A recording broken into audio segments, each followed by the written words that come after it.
And all the kids are treating me very nice. It's great. Gee, I can't wait till I go to high school. Don't you say that. Don't you ever say that. Stay here. Stay as long as you can. For the love of God, cherish it. Jennifer, why don't you try reading out loud for a minute, okay? Gotta cherish it. You do. All right, folks.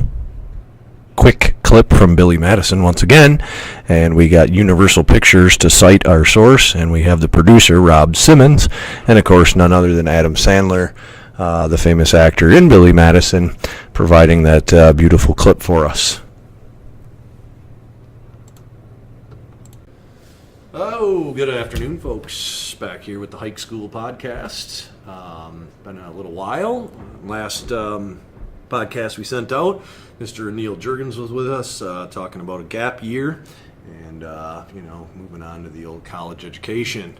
Mr. Flogel's with me once again. Yep, it's been a while. I was just thinking about that. Like, we recorded that one with Neil quite some time ago. Yes, before the Christmas holiday and what have you, so we've done Christmas now and back to school, and of course right now we're looking at kind of a change over to second semester, so a little bit of a transition week or so here. Yeah, moving on. Mr. Flogel just said that it's his last semester of his hike school career. Yeah, it's just kind of crazy to think it's like all, like everything I kind of like know what I'm comfortable with like all the community, the town I've grown up with, all the people I know. It's like, it's about to just kind of like send me off. Yeah, that's about to change. Yeah. Cool time though in life, exciting. New horizons and what have you. Yeah. So very good. I'm sure you're excited. And also, everybody's got a little bit of nervousness, so there's nothing wrong with that. Anybody going off to college? Yeah, and I'm not super nervous. I've already started like meeting people who are going to the same college. There's only like one possible person from here, I think, that might. Sure. But like they had like a little Facebook page, and so I just like, hi, I'm Karsten. Mm-hmm. Talk to me. Yeah. And so I just like got talking to a couple people who are also going there, and it's been kind of cool. Yeah, definitely meet up with some of the people. And I always remember when there was like an orientation weekend at Stevens Point where you just went up there for a weekend before school started, but a bunch of students and a bunch of freshmen who would be coming there in a month or two, all came up and kind of hung out for a weekend. It was a pretty cool thing. Yeah, important thing. And there was a couple guys that, I met when I was up there that, then you actually did end up seeing and spending time with freshman year. Yeah, I want to move a little closer to the microphone. Mine too far away. I don't know, I'm loud though and obnoxious. You got to remember that. But hey, you know what, guys? Here's a perfect transition. We're talking about going on to college. We're talking about education, and I got onto my one of many tangents and rants that I go on. Some of you have witnessed before, and today I just got going on this whole education thing. And my spiel is this: if society were a pyramid, and the very top of the pyramid was like utopia, a really, really successful society. My argument was that you got to start at the bottom of the pyramid with education, and that's the most important thing. So, we kind of talked about, and Mr. Flo will chime in, we talked about, the U.S. government spends a ton of money on the military, and I'm fine with that because I want to be safe and protect other countries and, people that are in trouble, that we can help them out and stuff like that around the world. So I totally agree with it. And then the only problem is how much are we spending on education as opposed to the military. And that's a bit troublesome for me because I think in order to get that utopian society, got to spend a lot of time, money, resources on education to get us to where we want to be. Yeah, there's things you need in a classroom, like textbooks, for art rooms, art supplies. Mm-hmm. A lot of schools I know have computers for each student to use. Yes. And so that'd be kind of cool. Yeah, and you just need resources and you need money, but it's a great place to put your money. And of course, part of my argument is, you're going to have less violence in society because people are more educated and, know that that's not a great thing and that there are better people than that. You're not going to have as much unhealthy people because, or you'll have less obesity because people are educated on what good health is. And so the whole idea is just that I think it starts at education. That's Yeah. the base of the pyramid. And kind of with that, just like going more education, as you're more likely to get a job, more educated, that I'm assuming having a job is kind of correlating with crime. Yes, in a utopian society, and we don't have to spend lots of money on, programs and things, federal assistance, state assistance for people. Again, yeah, I think it would just be multidimensional. It would like snowball, and the more and more money we would spend on education, I think the fewer and fewer problems we would see. Opioid epidemic, there's another one that I think could be severely reduced by a lot of education. I don't mean education on the drugs themselves. I mean people just getting a general but very high quality education on all subjects. And then, you got a good track. You end up going to college. You don't turn to drugs or alcohol for, different reasons because you got a lot of positive things going on in your life.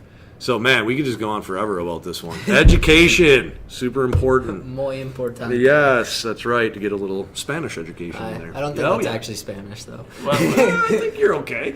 My Spanish is not good, so. Yeah, I've never taken any Spanish. Yeah. So, people, another thing, we just kind of, Flogel and I talked about kind of making this like a philosophical podcast. I mean, we're kind of talking about deep subjects here and the basis of society and education and everything. And, every now and then I like to, throw out a musician or an artist or an author that I think is really good and just kind of give a little recommendation on some things. So today, there's a book out there, and by the way, I do need to credit a certain Mr. Kurt Wong, our guidance counselor here, who kind of turned me onto the book. I had heard of it before, but I was really happy to sit down and read this book. And the book is called Man's Search for Meaning, and it's by a guy named Viktor Frankl, and he survived the Holocaust, and due to his going through the Holocaust, he decided afterwards to write a book about kind of the meaning of life and man's search for meaning. And in a nutshell, what he determined was that the people who died in the Holocaust or in the concentration camps a lot of times were the people who just lost hope and they had nothing to live for. It wasn't physical. It was a mental cause of death. When there was no hope and all your family had been killed and there was, a lot of people thought there was nothing left to live for.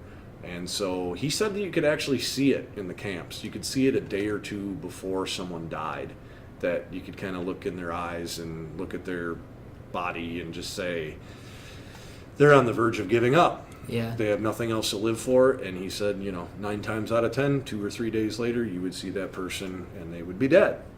So, pretty deep philosophical stuff here, people. But here's the idea.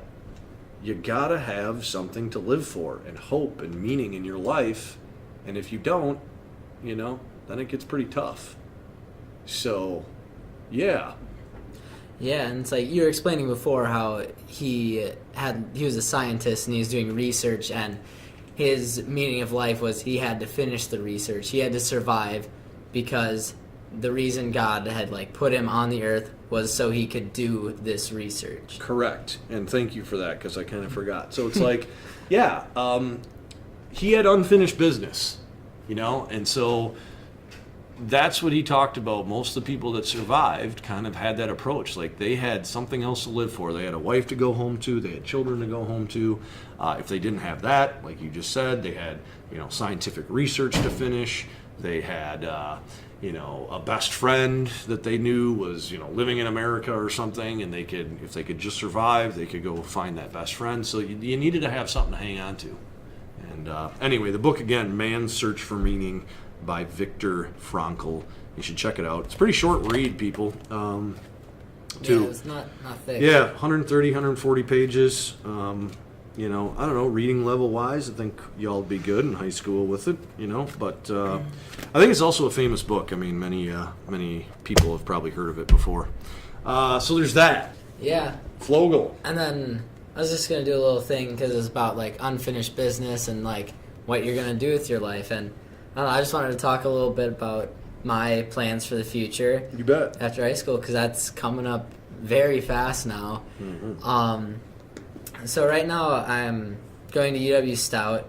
I am an undeclared major at the moment, but I am planning on switching that over to game design and development, just because, I don't know, video games have always, like, had a big impact on my life. That's just kind of what I do. It's like, I don't watch a ton of movies, I don't watch a ton of TV, but I do play a lot of video games. And I just want to be able to create something out of one that has meaning. I don't want to be like, oh, here, you shoot all these communists and you save the world. No, it's like, I want something that someone would be able to relate to in their life, or make them think about something, or even not that deep, just make them, like, laugh, make them have fun with their friends. Yeah. Like, I want to improve the quality of somebody's life through this. Yeah. Because I have a passion for it, and it's improved the quality of my life. Yeah, and, you know, Carson brings up a great point again. You know, I'm not big into the gaming thing, but I can definitely, you know, say this. There's a lot of video games out there that are not doing that. They are simply kill all these zombies, kill those guys. Okay, well, what are you benefiting out of that situation? Not much.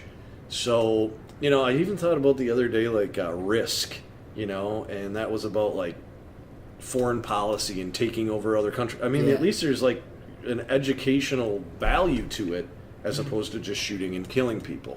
So, you know, like a little more strategy on how you're going through analytical thinking. Yeah, right, exactly. So I think it's a great idea. By the way, I was going to chime in earlier. Mr. Flogel said he's got an undeclared major. Guys, all you seniors out there, and I should say girls too, right?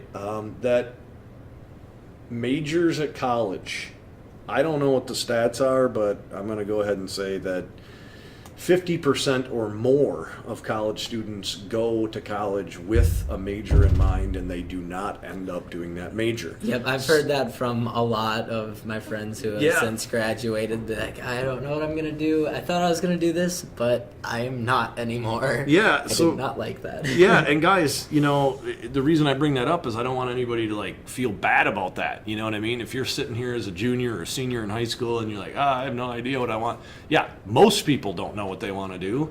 And then, interestingly, the people that are like, well, I do know what I want to do, I'm declaring this major in college, then they go there, and then after the first semester they change the major. So they try to act all, you know, oh, I got my stuff together. Yeah, no, you're 18, 19, 20. Back to Mr. Anil Jurgens, you know, the gap year. You need some time, whether it's a gap year or not, okay, even just a college or freshman year, you need some time to figure out what you want to do. Yeah. And Mr. Winters went to college for natural resources, wanted to get into the DNR and do that kind of work at Stevens Point, and here I sit as a history teacher. So, you know, again, basically the same thing. Yeah, whatever, one and the same. Neither of them making any money, DNR or teacher. Yeah. So that was my goal. I want to pick a profession where it's really hard to get by. Yeah. Paycheck I to want paycheck. a challenge in my life. Right. I want a financial challenge and see if I can't pull it off every month. No. But so guys, don't you know, be critical of yourself if you don't exactly know. You know, Mr. Flogel and I didn't have much time today. We're making this a quick one, okay? But quick little things, right? We hit today on, you know, hey, don't worry about your major. You'll